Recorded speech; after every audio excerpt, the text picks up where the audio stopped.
Hello, in this video we're going to be looking at how we edit a field boundary and save it. Once I've got some data into the software, I may then want to have a closer look at some of the field boundaries. And if I look at rubbish tip here, for example, I've noticed that this is the whole of the rubbish tip field, which it actually isn't. This area here is rubbish tip. So what I need to do is cut out all of the parts that aren't there. So what I'll do is I'll go to select rubbish tip as the actual field. Oops, press the wrong button there. Go to field view. So I've got rubbish tip. Now I can either highlight rubbish tip here, and we can see the white areas that selects it from there. So I'll bring it up and I'll click the edit option there. This will bring up the field details. I will click edit again, and then it allows me to draw the field. But here we're not actually going to draw. What we're going to do is delete. So the first option it invites you to do is to stop drawing. I don't want to draw anything new. What I want to do is get rid of old points. So I go to the points that I want to start deleting, and I can right mouse click on a point and delete it. Right mouse point, delete a point. Right mouse click, delete a point. And we can start to see that the area underneath it starts to disappear. Now I've got to be careful that I don't click on the inside and it deletes the shape, because that means everything has gone. If that happens, all I would do is just click cancel, and then I could come back to this particular field.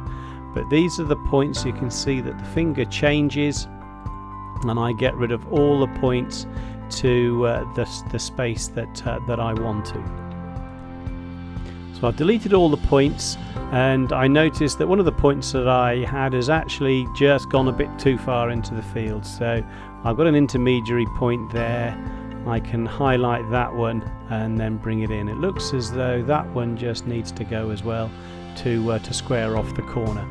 I can zoom in a little bit better if I want to, and you will know your fields well as to where the points should be. Whilst this is a very good way of tidying up the boundaries, if you're at all unsure, then you can delete the whole field and drive them, and with your RTK enabled monitor to be able to get the most accurate. If you want to change a point, we see that boundary wasn't quite right there. I can hold one of those intermediate points.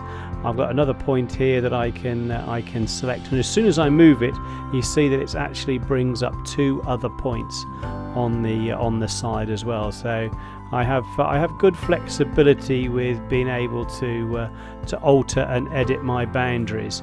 This way I'm relying totally on the background imagery to give me the accurate position of my boundary, which isn't ideal, but it's certainly better than nothing, because we say we do need boundaries in the field or in the monitor and the software to record our best data. So we can see here, it actually, once you get going, it is pretty quick to be able to edit the boundaries and get them to a position that you want them to be in. So that's the level of detail is entirely down to you for how you want to do it, but that is how you edit boundaries that you have already got into your software.